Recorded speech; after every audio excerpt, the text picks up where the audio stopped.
안녕하세요. 오늘은 조던 피터슨의 질서 너머, 이 책에서 몇 가지 흥미로운 이야기들을 좀 뽑아봤습니다. 삶의 복잡함 속에서 우리가 어떻게 길을 찾고 또 의미를 발견할 수 있을지 함께 깊이 파고 들어가 보죠. 여러분의 생각을 자극할 만한 내용들로 준비했어요. 네, 반갑습니다. 이 책은 피터슨이 말하는 질서, 그러니까 우리가 아는 익숙한 세계죠. 그리고 혼돈, 이건 예측 불가능한 미지의 영역이고요. 이 둘 사이에서 어떻게 균형을 잡고 나아가야 하는지, 거기에 대한 통찰을 주는 책입니다. 그냥 편안한 데만 머무는 게 아니라 때로는 그 미지의 영역으로 한 발짝 내딛는 게 왜 중요한지 그걸 이야기하고 있죠. 그 균형점이 진짜 핵심이군요. 너무 질서, 그러니까 너무 안정적인 것에만 치우치면 성장이 멈출 수 있고 반대로 또 혼돈에 너무 압도당하면 방향을 잃어버리니까요.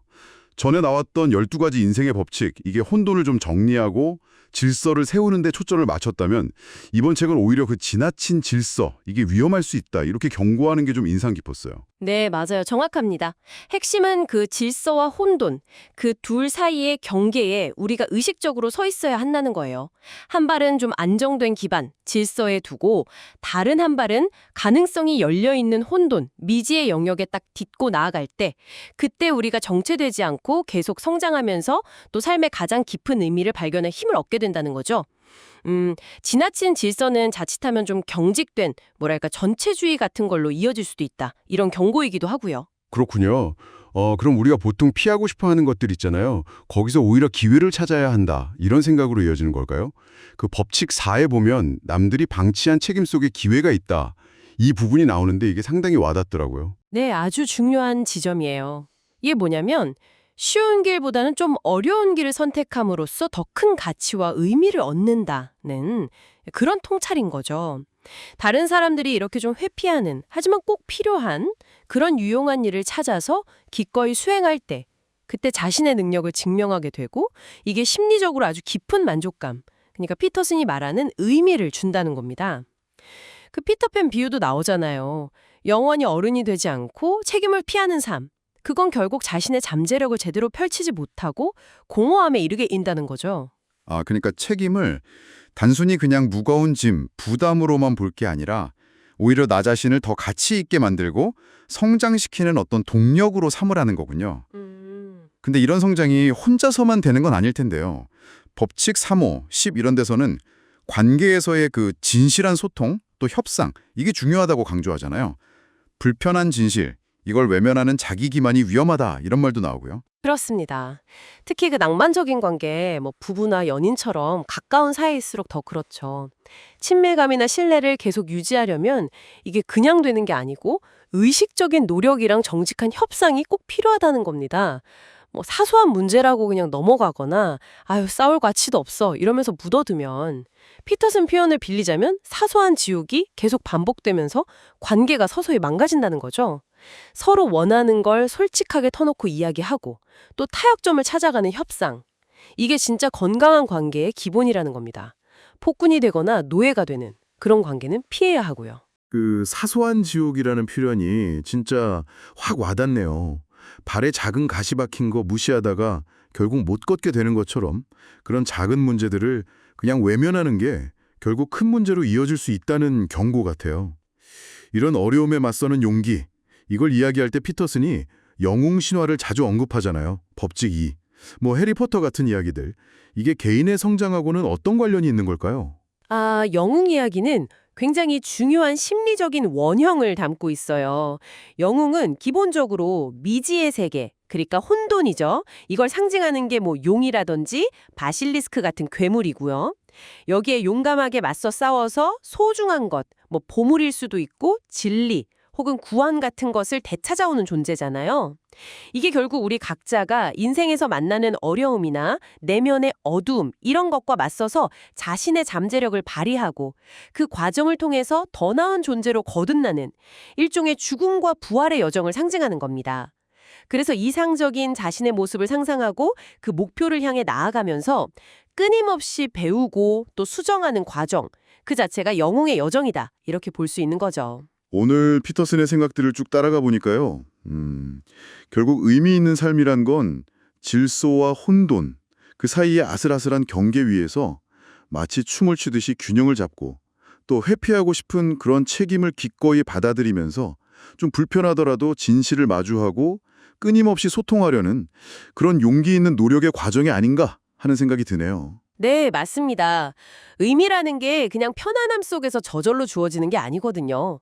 미지의 세계로 나아가는 용기, 그리고 적극적인 자세를 통해서 스스로 만들어 나가는 거죠. 그래서 지금 내가 너무 익숙하고 편안한 그 질서 안에만 갇혀 있지는 않은지, 혹은 반대로 감당하기 어려운 혼돈에 막 휩쓸려서 방향을 잃고 있지는 않은지 한번 돌아볼 필요가 있겠습니다. 네, 오늘 저희가 나눈 이 이야기들이 여러분의 삶을 비추는 작은 성찰의 계기가 되길 바랍니다. 혹시 지금 여러분의 삶에서 의도적으로 좀 눈 감고 있는 혼돈이나 아니면 슬쩍 미뤄두고 있는 책임은 없으신가요? 잠시 그 경계에 서서 스스로에게 한번 질문을 던져보는 건 어떨까? 그런 생각을 해봅니다. 안녕하세요. 오늘은 조던 피터슨의 질서 너머, 그 책 내용 일부를 가지고 좀 깊이 들어가 볼까 합니다. 네, 안녕하세요. 삶에서 의미를 찾고 또 성장하는 방법에 대한 건데요. 특히 두 가지 원칙에 주목해 보려고요. 남들이 방치한 책임 속에서 기회를 찾는 것하고 또 자기 양심에 반하는 일은 하지 않는 것. 아, 네. 피터슨의 통찰이 담긴 부분들이죠. 이게 그냥 듣기 좋은 말이 아니라 실제로 우리 삶에서 어떻게 적용될 수 있을지 좀 실질적인 지혜를 얻어가는 시간이 되면 좋겠습니다. 맞습니다. 자, 그럼 첫 번째 원칙부터 볼까요? 남들이 외면하는 책임에 주목하라. 이게 자료에서는 기회가 된다고 하는데 솔직히 좀 남들이 하기 싫어하는 거잖아요. 네, 그렇죠. 그걸 굳이 맡는 게 왜 기회가 될까요? 그냥 굳은 일만 하게 되는 건 아닐까? 뭐 이런 생각도 드는데요. 아, 그럴 수 있죠. 충분히 드는 생각입니다. 근데 핵심은요, 그 어려움이 종종 그 일이 그만큼 필요하다, 중요하다는 신호일 수 있다는 거예요. 아하, 필요성. 네. 아무도 안 하니까 어쩌면 그걸 해결했을 때 돌아오는 가치가 더 클 수 있다는 거죠. 자료에서도 말하듯이 이런 책임을 자기가 직접 나서서 질 때 뭐랄까, 개인의 가치가 진짜 올라간다는 겁니다. 가치가 올라간다. 네. 그래서 결국엔 더 나은 위치에 가거나 협상력이 생길 수도 있고요. 물론 뭐 처음부터 엄청난 걸 하라는 건 아니에요. 피터슨이 말하는 작은 용부터 상대하듯이 감당할 만한 문제부터 시작하는 게 좋죠. 작은 용이요? 아, 그 비유. 네. 실패 확률은 낮추면서 성장의 발판을 마련하는 거죠. 그렇군요. 그 이집트 신화 얘기도 그래서 나온 거군요. 오시리스, 세트, 호루스. 맞아요. 그게 아주 적절한 비유죠. 호루스가 아버지 오시리스를 구하려고 사악한 삼촌, 그 세트랑 맞서는 것처럼 우리도 좀 피하고 싶은 문제나 혼돈을 직접 마주하고 책임져야 한다. 뭐 이런 뜻으로 읽히네요. 정확합니다. 삶의 고통, 불교에서 말하는 두카는 사실 피할 수가 없잖아요. 네, 그렇죠. 하지만 어떤 고통을 선택할지는 우리가 정할 수 있다는 겁니다. 의미 있는 목표를 향해서 책임을 지는 고통, 이건 우리를 성장시키거든요. 의미 있는 고통. 네, 반대로 그냥 목표 없이 이렇게 흘러가는 건 자료에 나온 하마르티아처럼 그냥 관역을 벗어나는 상태인 거죠. 방향을 잃는 거고요. 아, 하마르티아? 네. 그래서 의미는 회피가 아니라 내가 직접 책임을 받아들이는 데서 온다는 겁니다. 그 영원한 소년 피터팬처럼 살면 진짜 중요한 모험은 다 놓치게 되는 거죠. 와, 그렇군요. 책임을 통해 가치를 쌓고, 힘을 키우다 보면 자연스럽게 다음 원칙으로 이어지는 것 같아요. 네, 맞습니다. 바로 하고 싶지 않은 것을 하지 말라. 이게 법칙 5인데요. 이건 또 어떤 의미일까요? 자료에 나온 그 플립 차트, 명칭 바꾸는 논쟁처럼요. 아, 네, 그 사례. 때로는 이게 참 무의미해 보이거나 심지어 내 생각과는 좀 다른데 거짓말처럼 느껴지는 일을 하라고 할 때가 있잖아요. 있죠. 네, 조죽생활하다 보면 그런 경우들이 종종 있죠. 아니면 뭐 실적 때문에 약간 좀 편법을 쓰라거나 그런 압박도 있을 수 있고요. 바로 그런 상황에서요. 자신의 진실성, 그러니까 내 안의 목소리, 양심을 지키는 게 정말 중요하다고 자료는 강조합니다. 이게 자기 배신인데요. 자기 배신? 네. 이게 그냥 기분 좀 나쁘고 끝나는 게 아니라 우리의 의욕이나 정신력 자체를 막 갉아먹는다는 거예요. 셰익스피어도 말했잖아요. 내 자신에게 진실하라고요. 네, 그렇죠. 내면의 목소리를 외면하면 결국 스스로가 약해지는 거죠. 근데 물론 자료에서도 현실적인 어려움은 인정해요. 당장 싫어요 이렇게 말하기 어려울 수 있죠. 맞아요. 그게 현실이죠. 당장 먹고 사는 문제가 걸려 있을 수도 있고. 그렇죠. 그래서 때로는 뭐랄까 좀 전략적으로 접근할 필요도 있다고 해요. 내 위치를 좀 더 단단히 하고 다른 선택지를 만들어 놓은 다음에 거부하는 거죠. 아, 그게 참 어려운 지점인 것 같아요. 무조건 거부하기도 어렵고 그렇다고 계속 양심에 어긋나는 걸 받아들이는 것도 나를 망가뜨리는 것 같고 이 균형을 어떻게... 네, 그 균형이 중요하죠. 그래서 핵심은 이게 꼭 필요한 어려움인지 아니면 내 영혼을 파괴하는 그냥 부조리인지를 구분하는 눈이 필요한 것 같아요. 필요한 어려움과 부조리. 네. 예를 들어 신입사원이 뭐 허드렛일 하는 거, 이건 성장을 위한 과정일 수 있잖아요. 이건 감수해야죠. 근데 명백한 거짓말이나 부당함에 동조하는 건 전혀 다른 문제라는 겁니다. 그렇군요. 자료에 나온 그 내담자 사례처럼 아주 작은 방식으로라도 괜찮으니까 내 진실에 반하는 행동을 거부하는 연습이 중요해요.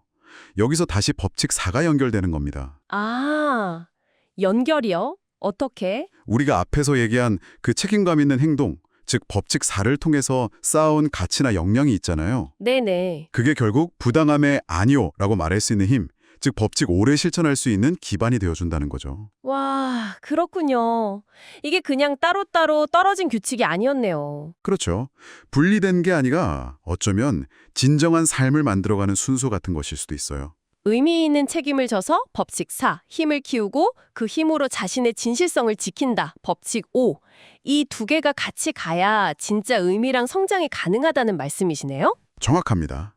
자료에서도 강조하듯이 깊은 만족감이나 긍정적인 감정은 뭐랄까 목표 달성 그 순간의 쾌락이 아니에요. 아, 과정이군요. 네, 내 양심에 맞는 가치 있는 목표를 향해 나아가는 과정 그 자체에서 온다는 겁니다. 긴 시간을 두고 봤을 때 나 자신과 다른 사람들 모두에게 최선이 되는 길, 그러니까 최고선을 향해서 책임을 다하되 동시에 내 양심에 어긋나는 길은 거부할 때 바로 그때 흔들리지 않는 삶의 의미를 발견할 수 있다는 그런 깊은 통찰인 거죠. 아, 오늘 이야기 참 생각할 거리를 많이 던져주네요. 자, 그럼 이제 여러분 잠시 스스로에게 한번 질문을 던져보시면 어떨까요? 네, 혹시 지금 여러분 주변에 남들은 그냥 지나치지만 유독 내 눈에 밟히는 그런 작은 책임, 그런 거 없으신가요? 혹은 마음속으로는 아 이거 좀 아닌 것 같은데 하면서도 애써 외면하고 있는 불편한 진실은 없으신지 어쩌면 그 문제들을 딱 마주하고 여러분의 그 진실에 따라서 아주 작은 행동 하나를 시작하는 것 그게 바로 삶에 더 깊은 의미를 불어넣는 첫걸음이 될지도 모릅니다. 한번 조용히 곱씹어 보시길 바랍니다. 안녕하세요. 오늘은 조던 피터슨의 책 질서 너머에서 법칙 6, 7, 8번 이 세 가지를 좀 깊게 들여다볼까 합니다. 네, 반갑습니다. 저희가 받은 자료들을 보니까요. 피터슨이 왜 이 메시지들을 중요하게 생각하는지 또 특히 책임이라는 말이 왜 그렇게 많은 사람들에게 좀 강하게 다가갔는지 그 핵심을 한번 파헤쳐 보려고 합니다. 네, 아주 흥미로운 주제죠? 자, 그럼 바로 시작해 볼까요? 첫 번째가 법칙 6, 이데올로기를 버려라입니다.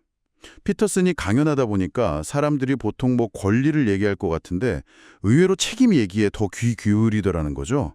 이게 왜 중요할까요? 네, 그게 피터슨한테는 좀 놀라운 발견이었던 것 같아요. 여기서 이제 니체나 도스토옙스키 같은 사상가들의 경고를 연결하는데요. 아, 19세기 사상가들이요? 네, 신은 죽었다, 뭐 이런 선언 이후에 찾아올 허무주의, 그리고 그 빈자리를 메우는 위험한 사상들 있잖아요. 전체주의 같은 거요. 네네, 봉산주의나 나치즘 같은. 그렇죠. 피터슨은 지금 시대의 여러 주의, 그러니까 아이즘들도 비슷하게 세상을 너무 단순화한다고 비판해요. 단순화한다고요? 네. 예를 들어 가난만 해도 원인이 되게 복잡하잖아요. 근데 그걸 그냥 딱 하나의 변수, 뭐 부자들 때문이라거나 시스템이라는 어떤 외부의 악당 탓으로만 돌리는 거죠. 아하, 뭔가 명확한 적이 있으니 속은 시원할 수 있겠네요. 그렇죠. 분노하기는 쉽고 뭐랄까 도덕적 우월감도 느낄 수 있겠죠? 하지만 진짜 문제를 푸는 데는 별 도움이 안 된다는 겁니다. 그래서 그 유명한 말, 세상을 탓하기 전에 네 방부터 정리하라. 이게 나오는 거군요. 네, 바로 그거죠. 외부의 적을 찾기보다는 일단 내 삶, 내 주변부터 책임지라는 메시지예요. 근데 여기서 좀 궁금한 게 그럼 현실의 어떤 구조적인 문제들 이런 건 너무 개인 책임으로만 돌리는 거 아니냐? 이런 비판도 있을 수 있잖아요. 물론 그런 시각도 충분히 가능합니다. 피터슨도 구조의 영향을 아예 부정하는 건 아니에요. 다만 우리가 통제하기 어려운 거대한 구조만 탓하면서 무력감에 빠지는 것보다는 내가 직접 바꿀 수 있는 가장 가까운 영역, 그러니까 내 삶이나 태도에서부터 책임을 다하는 게 변화의 시작이라고 보는 거죠. 그게 힘의 출발점이라는 겁니다. 이데올로기라는 쉬운 답 대신 좀 더 어렵지만 의미 있는 길을 가라. 이런 거군요. 네, 맞습니다. 자, 그럼 그 다음 단계는 뭘까요? 법칙 7이 최소한 한 가지 일에 최대한 파고들고 그 결과를 지켜보라인데요. 이게 마치 석탄이 다이아몬드가 되는 비유랑 연결되더라고요. 네, 맞아요. 그 열과 압력, 집중된 노력이죠. 목표 없이 그냥 에너지가 막 흩어져 있으면 내면이 혼란스럽잖아요. 그렇죠. 뭘 해야 할지도 모르겠고. 네. 그러니까 설령 그 길이 좀 불안전해 보여도 하나를 딱 정해서 거기에 헌신하는 과정 자체가 되게 중요하다고 봐요. 피터슨이 뭐 대학원생들 얘기도 하고 임상 경험 얘기도 하고요. 그 힘든 과정을 통과하면서 성장하는 거요? 그렇죠. 어떤 분야든 깊이 파고드는 그 수련 과정 자체가 사람을 단단하게 만들고 통합시킨다는 거예요. 처음에는 그냥 규칙, 도그마를 따르는 것 같지만 나중에는 그 규칙 너머의 어떤 본질, 그 정신을 내 걸로 만드는 거죠. 십계명 같은 기본 규칙 위에 하나님 사랑, 이웃 사랑이라는 더 높은 원리가 있는 것처럼요. 그래서 여기서 핵심은 어중간하게 이것저것 가능성만 살피는 것보다 일단 하나를 선택해서 밀고 나가는 결단이 중요하다는 겁니다. 최악의 결정은 아무것도 결정하지 않는 거다. 이런 말이 되게 와닿죠. 하나에 깊이 몰두하는 훈련. 그 다음은 법칙 8. 방 하나를 할 수 있는 한 아름답게 꾸며보라가 나옵니다. 이건 그냥 정리를 넘어서 아름다움을 추구하라는 건데 이건 또 차원이 다른 얘기 같아요. 네, 그렇죠. 방 정리해서 아름답게 꾸미기로 넘어가는 거죠. 피터슨 자신도 예전에 방이 되게 어지러웠다는 얘기를 하잖아요. 네, 그런 일화가 있더라고요. 피터슨한테 아름다움은 그냥 뭐 장식이나 사치가 아니에요. 우리 정신에 꼭 필요한 요소. 그러니까 초월적인 것과 우리를 연결해주는 다리 같은 거라고 봐요. 초월적인 거요? 좀 어렵네요. 그러니까 삶에는 고통이나 혼돈이 늘 있잖아요. 그걸 견디게 해주고 어떤 깊은 의미나 살아갈 힘을 주는 경험들. 예를 들면 아주 위대한 예술 작품을 봤을 때 감동이라든지 자연의 경이로움 같은 거요. 그런 거군요. 네. 어른이 되면서 우리가 세상을 좀 무덤덤하게 보게 되는데 그런 경이감을 예술이 다시 일깨워준다는 거죠. 예술가는 혼돈, 그러니까 우리가 잘 모르는 영역에서 뭔가 의미 있는 형태, 질서를 길어 올려서 우리한테 보여주는 역할을 하고요. 아하. 그러니까 내 방 하나를 정성껏 아름답게 꾸미는 행위가 그런 초월적인 가치를 내 일상으로 초대하는 작지만 되게 의미 있는 실천이 될 수 있다는 겁니다. 듣고 보니 정리가 되네요. 피터슨은 그러니까 세상을 너무 단순하게 나누는 이데올로기를 좀 경계하고 법칙 6, 그 대신 어려운 일이라도 하나를 깊이 파고들면서 책임감을 배우고 법칙 7, 또 일상에서 의식적으로 아름다움을 찾고 가꾸면서 삶의 의미를 찾아가라고 말하는 거군요. 네, 정확합니다. 혼돈 속에서 질서를 세우는 아주 구체적인 방법들을 제시하는 거죠. 네. 그래서 이런 질문을 한번 던져볼 수 있을 것 같아요. 피터슨이 경고하는 그런 이데올로기들이 세상을 너무 쉽게 선과 악, 피해자와 가해자로 나누려고 한다면 어쩌면 우리가 각자 자기 자리에서 책임감을 가지고 뭔가에 깊이 파고들고 내 주변의 작은 공간부터 아름답게 가꾸려는 그 노력이 그 거대한 이념의 흐름에 맞서는 가장 현실적이고 조용한 저항이 될 수도 있지 않을까요? 오, 흥미로운 관점이네요. 조용한 저항이라. 네, 지금 듣고 계신 여러분이라면 어떤 것에 한번 깊이 파고들어 보고 싶으신가요? 아니면 여러분의 어떤 공간을 좀 더 아름답게 만들어 보고 싶으세요? 한번 생각해 보시면 좋겠습니다.